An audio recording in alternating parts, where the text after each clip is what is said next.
안녕하세요. 세상을 살면서 참 사람의 탈을 썼지만 사람 같지 않은 사람들을 만나게 된 경험을 하게 되었습니다.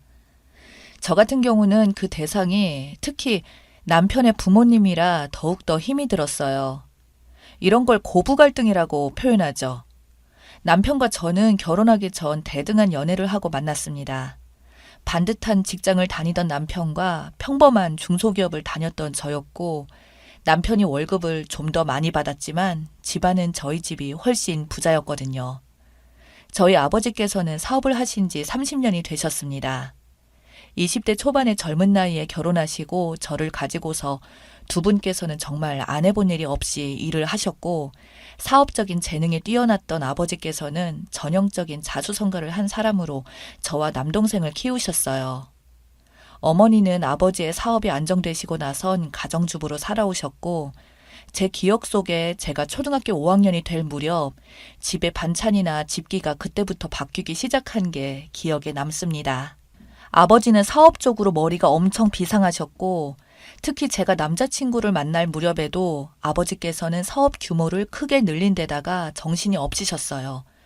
그게 어느 정도였냐면 아버지의 사업 미팅 때문에 상견례까지 미뤄질 정도였으니까요.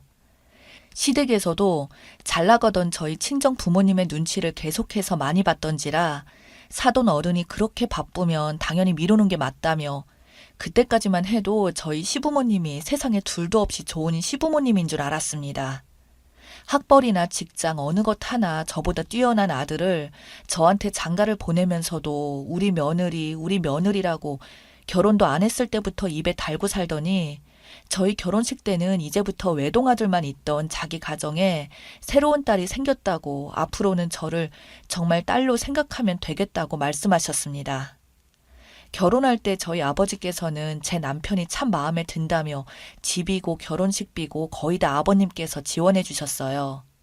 아버지께서는 호텔 결혼식을 선호하셨는데 시댁은 그럴 형편도 안 되었고, 부담 같은 건 죽어도 싫으시다고 하셔서 아버지께서 거의 다 내셨죠. 사실 남편이 저에게 오면서 해온 것은 제가 해온 것의 10% 정도밖에 안 되었습니다. 그로 인해 어느 정도는 시댁 어른들도 민망하셨을 것이고, 현실적으로 시댁 쪽의 경제력은 그리 여유롭지는 못했습니다. 시아버지께서 현장 노가다를 나가셨고 시어머니는 식당에서 일을 하셨거든요. 그래도 저희 집은 무시 같은 것은 일절하지 않았습니다. 상견례 때도 저희 부모님께서는 힘든 환경 속에서도 이렇게 똑똑한 사위 잘 키워주셔서 고맙다며 오히려 저희 부모님이 시댁에 먼저 고개를 숙이셨어요. 저 역시 시댁 어른들이랑 정말 잘 지내고 싶었습니다. 저희 친정 부모님은 선뜻 먼저 세상에 이런 시부모님이 어디 있겠냐면서 칭찬을 해주셨고, 저희 집에서는 그런 시부모님께 경사때면 과일을 제작해서 보내고 소고기를 보내고 비싼 명품 선물까지 보내주었습니다. 그게 어느 정도 되었냐면 저희 보고 여행을 가는데 부모님이 저희 부부나 첫째 손자를 너무 좋아하셔서 결혼 후 해외여행을 매번 모시고 갈 정도였습니다. 저희 돈으로는 도저히 엄두가 안 나는 여행이었지만 부모님께서 하와이 호텔을 예약해서 시댁 어른까지 다 모시고 갔다 온 적도 있고, 한 번은 이렇게 다 같이 가게 되면 혹시 불편함을 느낄 수도 있을 테니 남편 보고 따로 거액의 돈까지 따로 챙겨주시며 어른들 모시고 여행 한번 다녀오라고 여행비까지 두둑히 챙겨주실 정도였어요. 그럴 때마다 시어머니는 얼굴에 한박 웃음꽃이 피어서는 사돈 어른들께 이 고마움을 보답해야 하는데 마땅히 뭐 해드릴 게 없다며 민망하다면서 제 손을 꼭 붙잡고는 어디서 이런 보배가 들어왔냐며 매일같이 저에게 고맙다고 하셨습니다. 그때만큼은 모든 것이 완벽함 이상이었죠. 세상 천지에 저만큼 행복한 인생을 사는 사람이 있는가 싶었습니다. 저도 시어머니를 모시고 여행도 자주 갔었지만 정말 친엄마처럼 부담 없이 찾아가서 반찬이며 이것저것 챙겨드리고 백화점이나 목욕탕도 같이 가고 시어머니가 좋아하는 거 있으면 선물도 사다 드리고 했습니다. 하지만 이런 행복은 어디까지나 돈으로만 이루어졌다는 걸 그때는 참 알지 못했어요. 그 이후 4년의 시간이 흘렀고 어느 날 친정집에 큰 사건이 생겼습니다. 저희 아버지께서 회사가 부도나게 생겼다고 말씀하셨어요. 여러 가지 악재들이 겹쳐서 어떻게든 아버지가 막아보려고 했지만 도저히 막을 수가 없을 정도로 회사의 상황이 악화되었다고 했습니다. 해외 쪽 공장에서 사기를 당하면서 문을 닫게 되었고 그 결과 국내에 있는 것들까지 다 넘어가게 생겼다고 했어요. 저는 일단은 아버지께 도움이라도 드리고자 아버지께서 해주신 집이니 그 집이라도 팔아서 조금이라도 보태주려고 했고 저희 남편도 흔쾌히 동의하며 장인어른께 자신이 조금이라도 도움 드릴 만한 게 없는지 물어봤습니다. 그렇지만 아버지는 자신들 때문에 너네가 잘못되는 건 원치 않는다며 홀로 일하시다가 결국 부도가 나고 파산까지 하게 되었어요. 그 당시 제가 둘째를 임신했던 때였지만 저는 친정집 걱정으로 저희 임신한 상태를 돌보기는커녕 매일매일 아버지 걱정으로 밤을 지새웠습니다.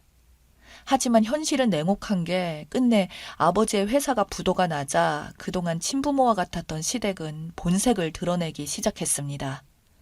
저희 집에 전화 와서 이야기를 좀 하자며 저를 불러내시길래 마침 저도 마음이 너무 힘들고 마음이라도 터놓고 한탄이라도 좀 하고 싶어 시댁에 가서 제가 알고 있는 모든 사실들을 털어놓았더니 시어머니, 시아버지 두 분 다 표정이 안 좋더군요.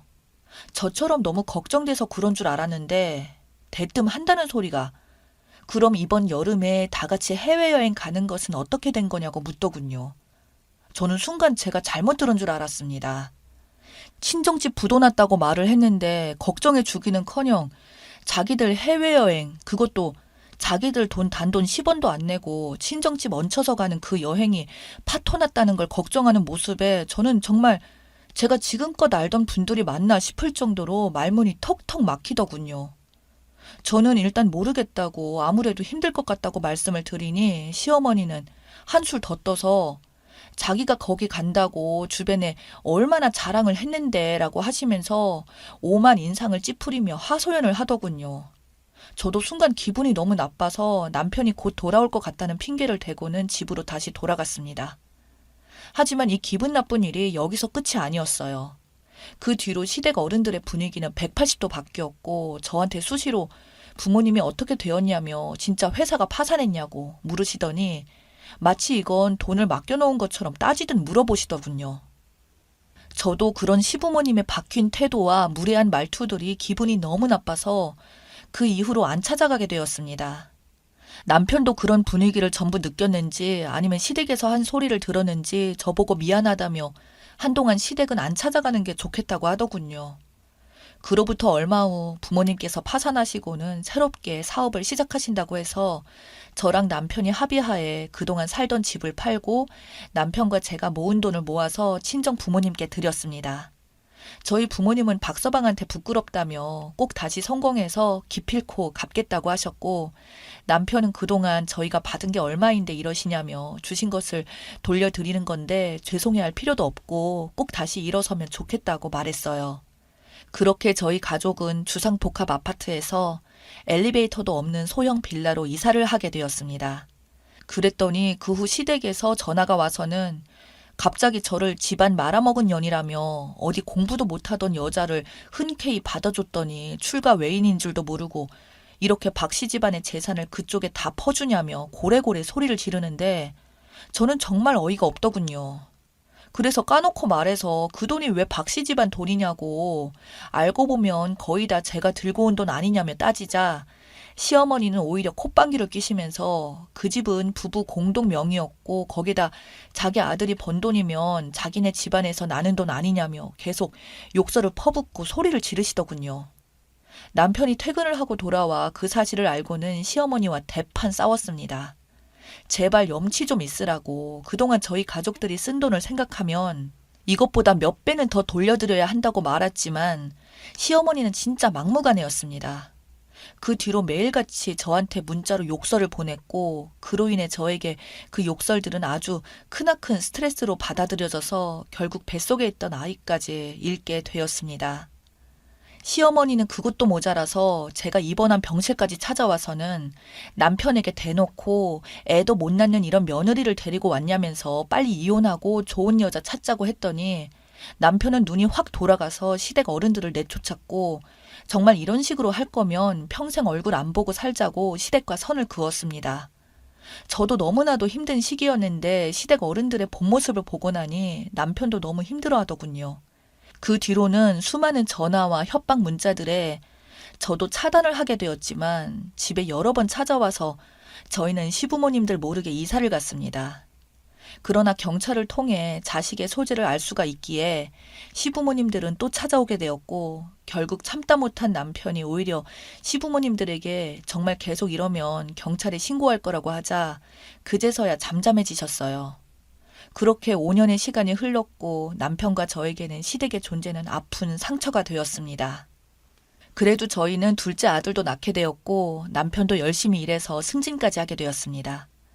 5년 동안 시댁은 자식인 남편이 가끔 시부모님께 저 없이 홀로 찾아가고는 했습니다만 갈 때마다 무슨 이야기를 하는지 허탈한 표정으로 돌아오는 게 뻔했어요. 언제 이혼하냐 이런 말들을 듣는 것 같았습니다. 그동안 참 많은 일들이 있었지만 저한테 가장 기쁜 소식은 저희 부모님께서 재기에 성공하셨습니다. 어머니와 아버지께서 아직 50대라 일할 수 있으시다며 두 분이 처음 사업을 하실 20대처럼 뛰어다니셨고 아버지를 믿던 많은 분들이 도와주셨다고 들었습니다. 결국 멋지게 그 많은 빚들을 다 갚으시고 재기에 성공하셨어요. 성공하자마자 저에게 제 명의로 된 집을 다시 하나 선물해 주시며 그동안 빌린 돈의 이자를 합해서 증여까지 다 해놓고서 서류를 주시더군요. 저희 부부와 시댁과의 관계를 아시는 부모님께서는 참 가슴 아픈 일이라며 말씀을 아끼셨습니다.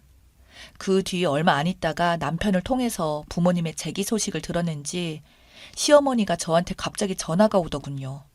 그러면서 저한테 하는 말이 오랜만에 손자 손녀들이 너무 보고 싶다며 아주 달콤한 목소리로 말을 하는데 정말 소름이 끼쳤습니다. 그래서 제가 아직 마음의 정리가 덜 되었다고 다음에 찾아뵌다고 말씀드렸더니 평소 같으면 바로 욕을 퍼부었을 텐데 인간이 저를 배려한답시고 전화를 끊으셨고 그 주말에 저희 집에 찾아왔더군요. 남편 때문에 마지못해서 문을 열어줬더니 꼭 천사표 시어머니 행세를 하는데 제가 도저히 찾지 못하고 그냥 나가달라고 말했습니다. 그러자 눈물을 글썽이시더니 그동안 손자 손녀가 얼마나 보고 싶었는데 자기도 시기 어린 마음에 딸 같던 며느리한테 하지 말아야 할 못할 말들을 한 것 같다며 우는데 정녕 사람인가 싶더군요. 옆에서 남편도 민망한지 제발 그만 좀 돌아가라고 소리를 질렀습니다. 그 뒤로도 남편이 돌아가라고 소리를 질러도 막무가내로 시어머니는 대성통곡을 하면서 저를 끌어안으시려고만 해서 진짜 제가 못 참고 집을 뛰쳐나와 버렸습니다. 집을 나와 친정의 애들과 같이 가선 남편 보고 전화해서 미안한데 우리 집에 부도덕한 사람들 도저히 못 들인다고 당신 부모라서 욕이나 경찰까지 못 부르겠으니 당신이 불미스러운 일이 없게 알아서 해결해 줬으면 좋겠다고 말했습니다. 남편은 결국 시부모님 둘 다 돌려보냈고 혹여나 다시 찾아오면 경찰서에 그냥 연락을 하더군요.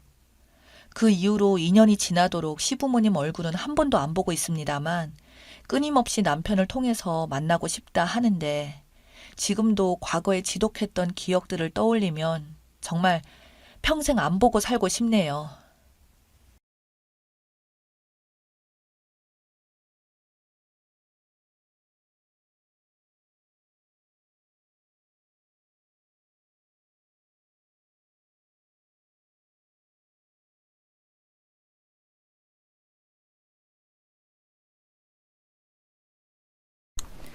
안녕하세요. 저는 올해 33살 된 직장인이자 작년 봄에 결혼한 새댁입니다.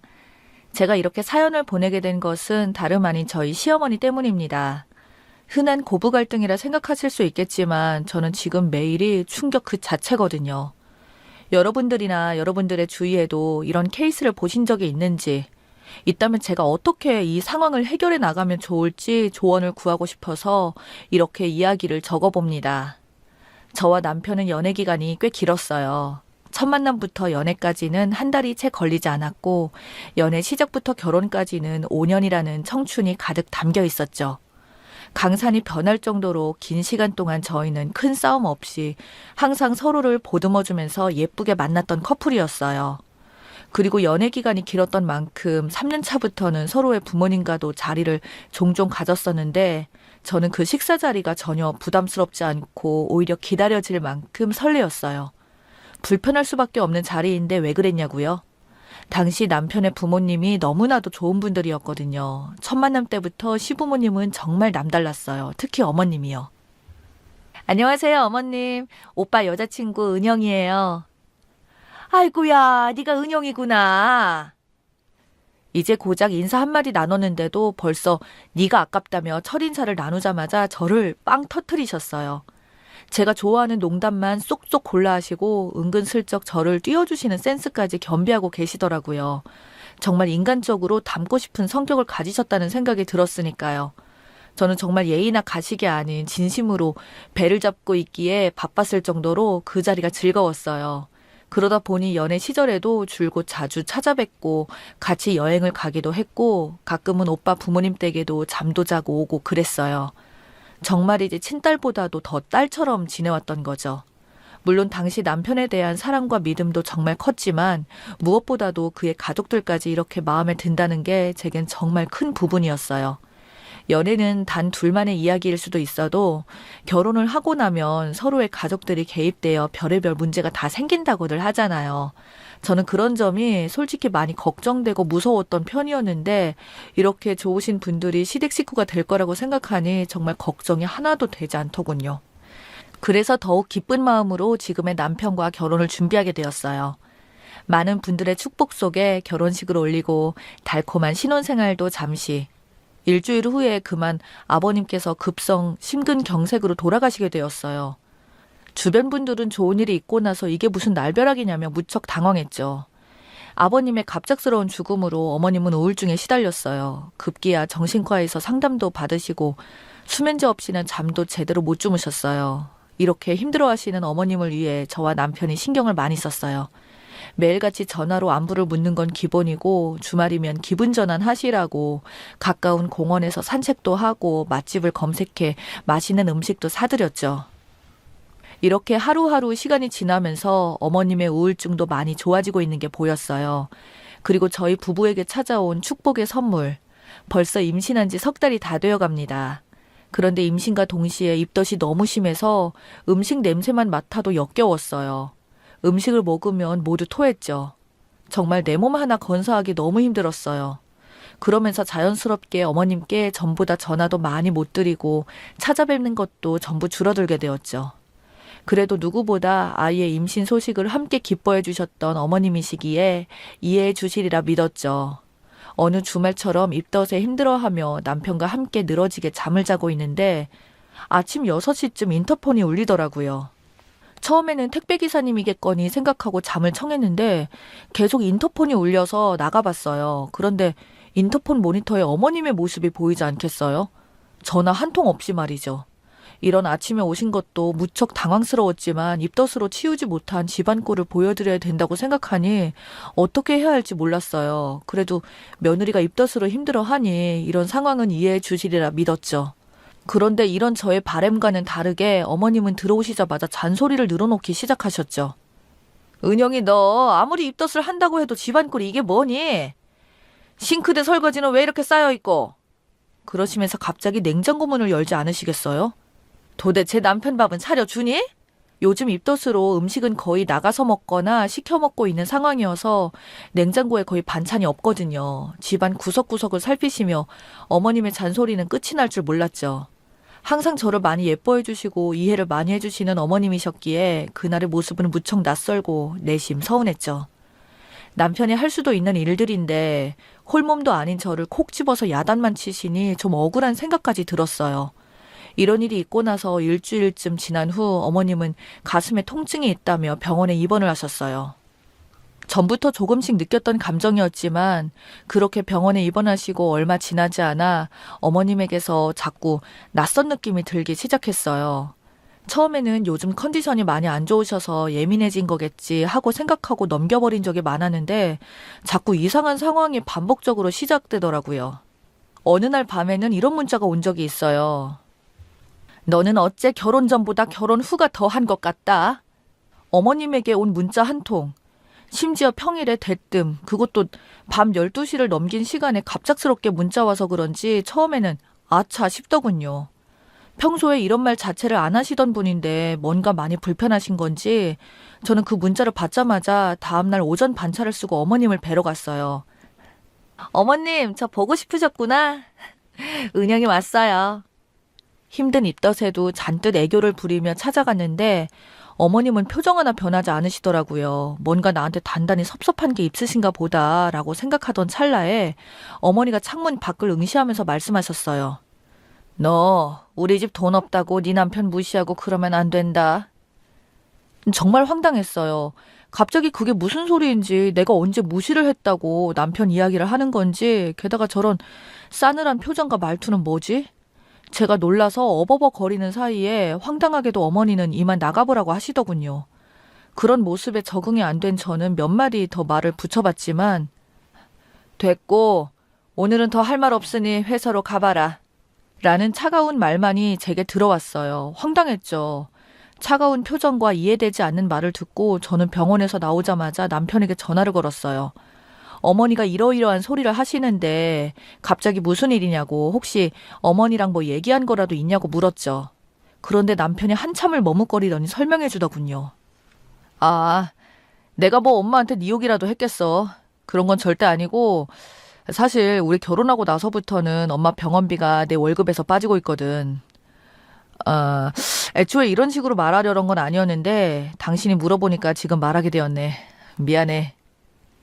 이건 또 무슨 소리인가요?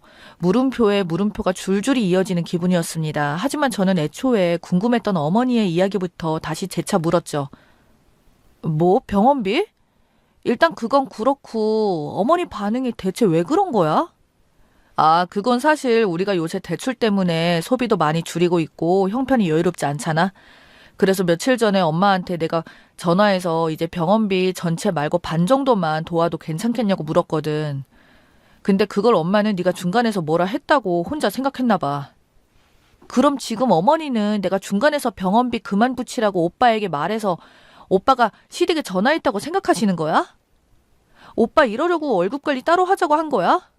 정말 딸처럼 여기실 때는 언제고. 이렇게 트러블이 생기는 중간 과정 다 생략하고 저부터 오해하시는 어머님도 정말 황당했지만 저에게 상의 없이 월급의 절반 이상을 시댁의 병원비로 쓰고 있었던 남편은 더 어이가 없었습니다. 정말 가족처럼 지냈던 우리라고 생각했는데 왜 이런 부분에서는 단 한마디 상의도 없었던 건지 서운함을 넘어 좀 울컥하더라고요. 남편은 나머지는 집에 가서 얼굴 보고 얘기하자며 서둘러 전화를 끊었어요. 그리고 회사로 복귀하기 전까지 혼자 곰곰이 생각에 빠졌죠. 생각을 하면 할수록 어머님이 저를 오해하는 부분은 빨리 해결을 하고 싶더라고요. 그래서 회사로 가는 길에 어머님께 전화를 걸었어요. 어머니, 저 방금 오빠랑 통화했어요. 아까는 어머니가 무슨 말씀 하시는 건지 몰랐는데 오빠 말 듣고 보니까 어머니가 저를 오해하실 만했네요. 그런데 어머니, 저는 오빠가 어머니한테 병원비 드리고 있었던 것도 전혀 몰랐어요. 그러니까 병원비 반으로 줄이자고 얘기한 것도 당연히 제가 아니죠. 오해 풀어주실 거죠? 최대한 제 감정은 배제하고 떨리는 목소리로 어머님께 천천히 설명했어요. 그런데 어머님 반응은 정말 상상 초월이었습니다. 은영아, 너는 그럼 지금까지 내 병원비에 1원도 안 보탰다는 거니? 그럼 지금까지 병원비가 다 우리 아들 월급에서 나왔다는 거야? 뭐야? 이야기가 산으로 가는 기분은 바로 이런 걸 말하는구나 싶었어요. 이 말을 어떻게 받아들이지 싶어서 저도 다시 대답했죠. 어머니, 오빠랑 저는 부부예요. 네 돈 내 돈이 어디 있어요. 월급 관리만 따로 했었던 것 뿐이지 다 저희 재산이고 자산이잖아요. 어머님은 대답했어요. 그러니까 넌 이때까지 나한테 단돈 1원도 보탤 생각이 없었다는 거잖아. 내 아들만 나 도와줄 생각한 거고 너는 나랑 친딸같이 지내겠다더니 정작 아프니까 일절 관심 꺼 이딴 이야기 아니니? 처음에는 어머니가 외로워서 그러신가 보다 하는 마음뿐이었는데 듣다 보니 말 한마디 안 통하는 이 고집스러운 모습이 바로 시어머니의 본색인 것 같아서 아쉽더군요. 제가 이제껏 어머니께 드린 소소하고 챙겨드렸던 건강식품이며 신발이며 옷이며 이런 거 연애 시절부터 세면 한도 끝도 없지만 이걸 굳이 구구절절 언급할 마음조차 생기지 않더군요. 나한테 이제껏 잘해준 건 나라는 사람이 좋아서가 아니라 그냥 아들 장가 보내려고 부모가 할 수 있는 최선의 모습이었다는 것을요. 역시 너무나 잘 알겠더라고요. 그래서 저는 끊겠습니다. 말 한마디만 하고 끊어버렸어요. 그러고는 그날 집에 와서 남편에게 쏟아부었죠. 저녁 밥상에서 서로 수저 한 숟가락 뜨지 않은 상태로 썰전이 시작되었습니다. 남편은 나한테 한마디 상의도 없이 시댁에 매달 돈 보내고 있었고 아무것도 몰랐던 나더러 시댁에서 오히려 아무 관심도 없는 나쁜 년으로 만들고 내가 대체 뭘 잘못한 거지? 남편은 처음에는 미안해하는 기색이었어요. 은영아, 미안. 내가 중간에서 말을 미리 했어야 되는데 이러려고 각자 돈 관리하자고 한 건 진짜 아닌데 아무래도 우리 집이 없는 동네다 보니 내가 뭔가 좀 미안해서 나중에 말해야지 하다가 이 시간이 지나가 버렸어. 오빠, 그것도 문제야. 부부가 다른 것도 아니고 금전 문제로 서로 말 안 하고 하다 보면 큰일 되는 거야. 몰라서 그랬어? 근데 솔직히 그것뿐만이 문제는 아니잖아. 어머니, 오늘 나한테 진짜 심하셨다고. 그런데 이 사람 자기도 잘한 거 없으면서 슬슬 저한테 화를 내기 시작하더군요. 내가 너한테 말 안 하고 돈 쓴 거는 미안한데 솔직히 그 돈을 어디 도박장에 쓴 것도 아니고 사치품에 쓴 것도 아니고 부모님 병원비 쓴 게 그렇게 화가 나? 엄마 입장에서는 솔직히 그럴 수도 있는 거잖아. 이 인간 이 상황에서 엄마 편을 들어버리더라고요. 도대체 제가 뭘 잘못한 건가요? 아들이 엄마 돈 주고 병원비에만 꽂혀서 저를 나쁜 년으로 몰아세우는 게 정말 선수급이라는 생각이 들었어요. 정신 바짝 안 차리면 정말 돈 쓴 것 때문에 화내는 사람처럼 단정 지어버릴 것 같더라고요. 그래서 제가 다시 물었어요. 지금 자꾸 시어머니는 당신이 나보고 단순히 시댁에 병원비 주기 싫어서 화내는 사람처럼 말하는데 당신이 나한테 시댁에 병원비 돕고 싶다고 얘기라도 한 적 있어? 지금 당신은 숨긴 게 문제인 거고 어머니는 혼자서 나를 오해한 게 문제 아니야? 왜 자꾸 나만 속 좁은 사람으로 만들어버려? 정말 답답해서 고래고래 따지고 들었는데도 불구하고 남편의 반응은 정말이지 고구마 20개를 물 없이 삼킨 느낌이 들게 만들었어요. 너 어떻게 아픈 우리 엄마를 두고 이렇게 화를 내? 정말 실망이다. 이 말을 끝으로 문을 쾅 닫고 들어가 버린 남편.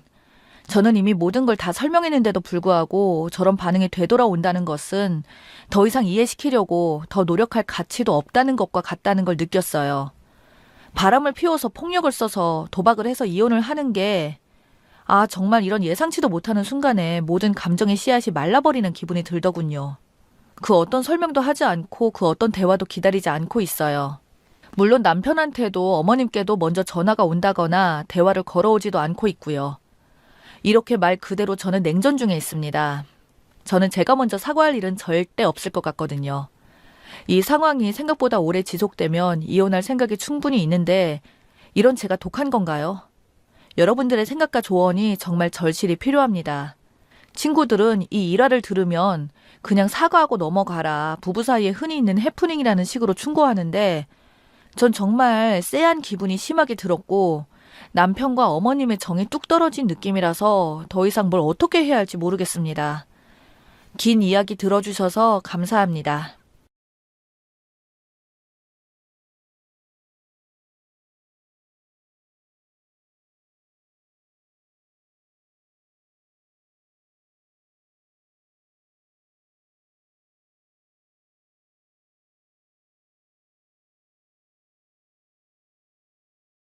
안녕하세요. 저는 결혼 8년차 23세 결혼한 여자입니다. 어린 나이에 결혼해서 그리 늙지도 않은 시어머니, 시누에게 결혼하면서부터 받은 스트레스, 시집살이 아닌 시집살이를 살았습니다.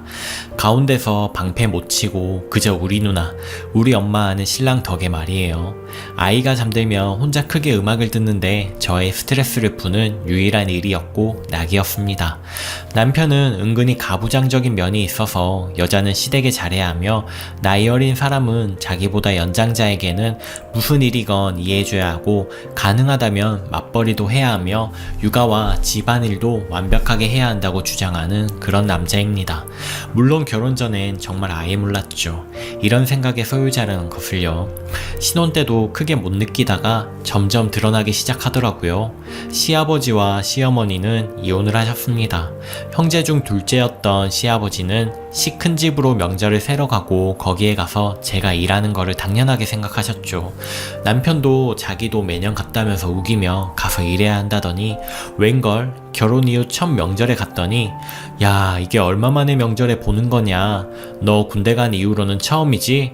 당시 남편 나이 28살이었고요. 어처구니가 없고 기가 찼지만 시 큰 집 어르신들이 좋으신 분이어서 넘어갈 수 있었고, 그래서 딱히 불만은 없었습니다.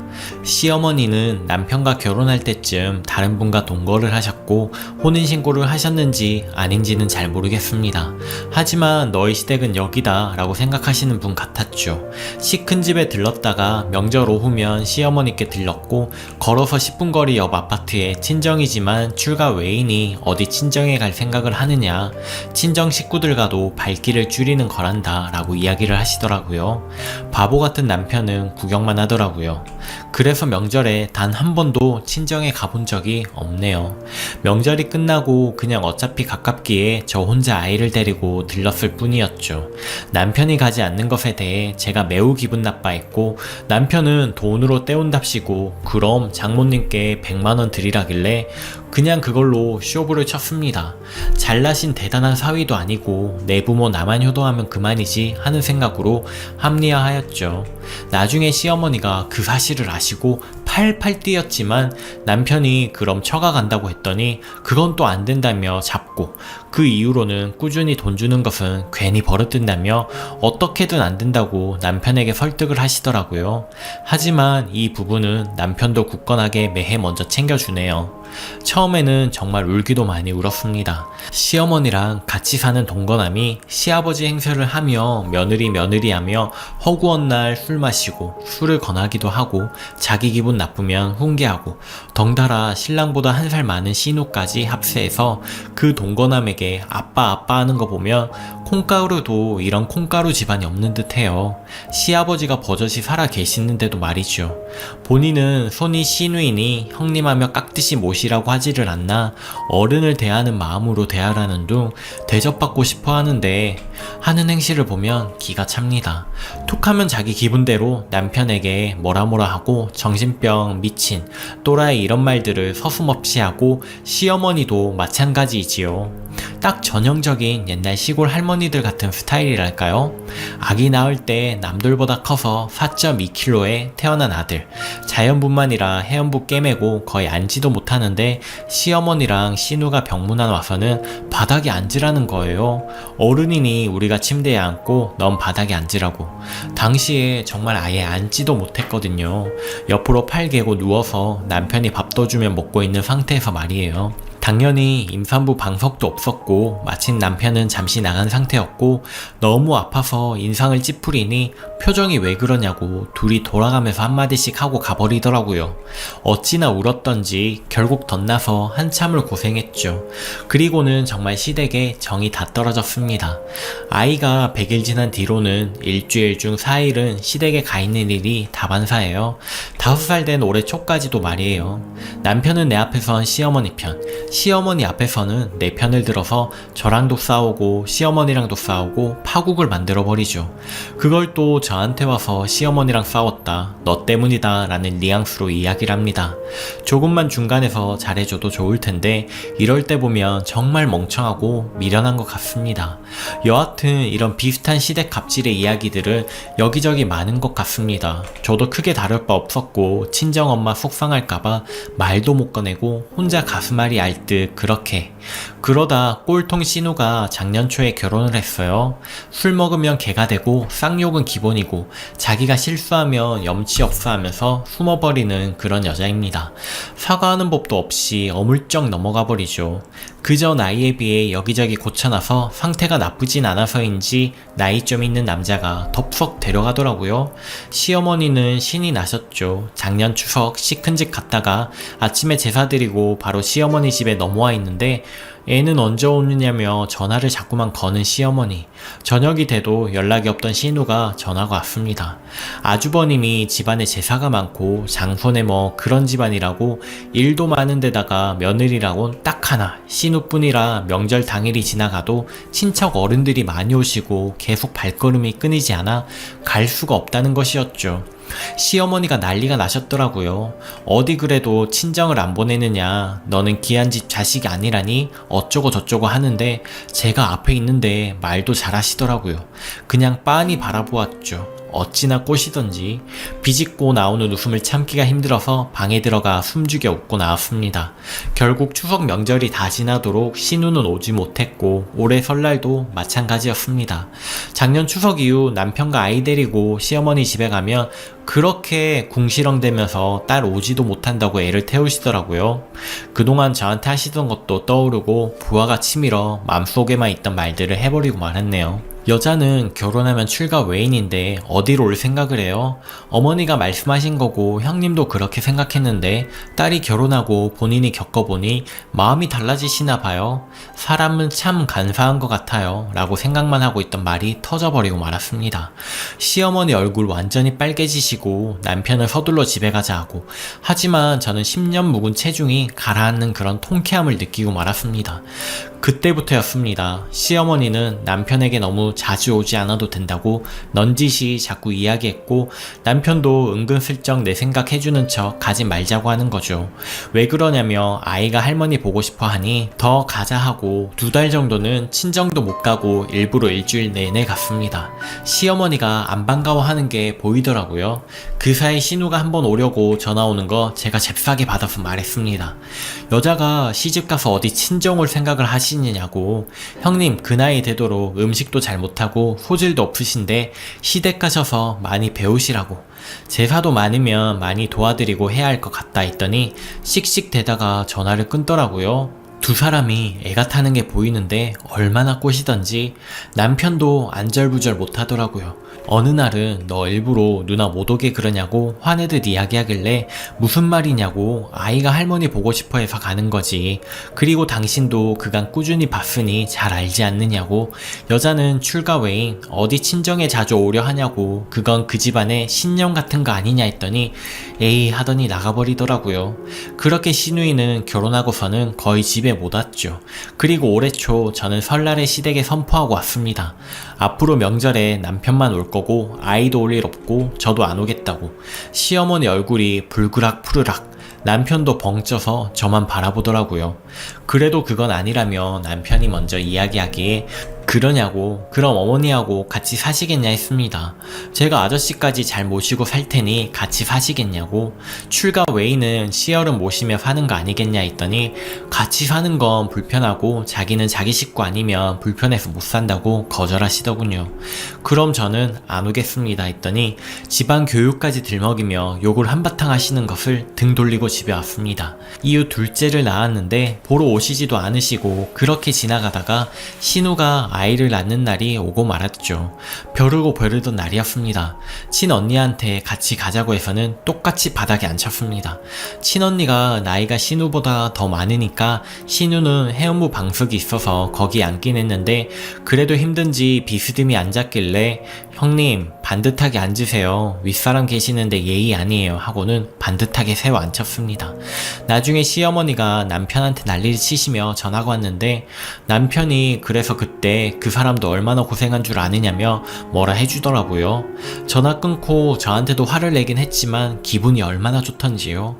결혼 내내 이 순간만을 기다렸건만 이렇게 좋을 줄이요. 올해 초 이후 시어머니 댁에 아예 안 가고 있고 남편도 처음에는 불만스러워 하더니 나중에는 자기도 느끼는지 이후로는 자꾸만 미안하다고 하더라고요. 앞으로도 오래오래 안 보고 살았으면 합니다. 제 사연 들어주셔서 감사합니다. 후기, 글 올린 것도 잊고 있다가 다시 들어와 봅니다. 댓글들 잘 보았습니다.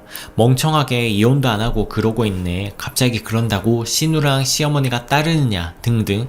글을 쓰자면 길어질 것 같아 그냥 적당히 줄이고 최근 통쾌한 일로 쓰니 더 그렇게 보인 듯 합니다. 한 3년 정도는 눈물바람으로 살다가 이대로는 안 되겠다 싶었죠. 이혼이란 거 생각보다 일사천리로 딱딱 이루어지는 게 아니더라고요. 아이 태어나고 얼마 있다가 이혼 요구하고 법원 가서 신청하니 아이가 있어서 3개월 3개월간 유예기간 같은 게 있더라고요. 그 3개월 동안 참 많이 생각했던 것 같네요. 아이도 점점 더 사람다워지고 배밀이하고 뒤집고 하니 그래도 아이 아빠가 필요하지 싶어지는 거고, 남편도 내가 더 잘할게 빌고 하니 최종 일자에 나가지 않고 일종의 우발 사건으로 끝나버렸죠. 하지만 그 일을 빌미로 서로 마음을 다잡게 되는 계기가 되긴 했습니다. 그 뒤로 슬슬 시댁에 말대답하기 시작했고, 아이 있을 때 신우가 욕하면 형님 하고 꽥소리도 질러보았습니다. 처음엔 저의 이런 변화된 모습에 신우랑 시모가 저더러 미쳤다며 남편한테 무슨 말 좀 해보라고 이게 무슨 경우냐며 닥달을 해대기도 했습니다. 남편은 그냥 아무 말 없이 대응하고 저는 미친 척하고 집도 나가고 그랬습니다. 그렇게 하고 하면 사과를 해라 마라 하며 저를 못 잡아먹어서 안달이었지만, 제가 요즘 기분이 왔다 갔다 해요. 이해해달라고 하며 넘어가고, 나중엔 시어머니 진짜 스트레스 받아 하시며 한숨만 쉬셨죠. 전 점점 그냥 미 여자 코스프레였습니다. 그러다가 정상적으로 숨을 좀 고르다가 신우 결혼하고 터트린 거죠. 신우 앉으라 시켰을 때도 처음엔 멀뚱히 바라보고 몇 번 얘기하니 일어서기까지 했는데 진짜 죽일 듯이 저랑 언니 바라보고 서 있더라고요. 계속 뭐 하냐고 형님도 저한테 그러셨는데 기억 안 나느냐며 이야기하니 똥 씹은 얼굴로 앉긴 했는데 말 한마디도 안 하고 갈 때도 그냥 딴 데만 쳐다보고 가건 말건 잘 가라는 말 한마디 없었다죠. 아주버님은 출근, 시어머님은 일주일에 꼭 절에 가는 날이 있는데 절대 무슨 일이 있어도 빠지지 않아서 그날 딱 맞춰서 갔거든요. 제가 겪었을 때 무슨 일이 있어도 신우의 낳음 내가 머리를 짓눌러서라도 복수한다고 생각하고 있었기에 가능한 일이었던 것 같습니다. 지금 생각해도 통쾌합니다. 신우가 가끔 판에서 본 이야기들도 하고 판하는 걸 알고 있는데 이 글도 꼭 봤으면 좋겠네요. 여러분, 착한 게 능사는 아니에요. 할 말을 하고 살아야 하고 받은 건 대갚아 주어야 응어리 없이 살 수 있는 것 같아요. 저는 7년 만에 이루었지만요. 읽어주셔서 감사합니다. 오늘의 사연은 여기까지입니다. 여러분의 생각은 어떠신가요? 구독, 좋아요도 눌러주시고 댓글 꼭 남겨주세요. 오늘도 행복한 하루 보내세요.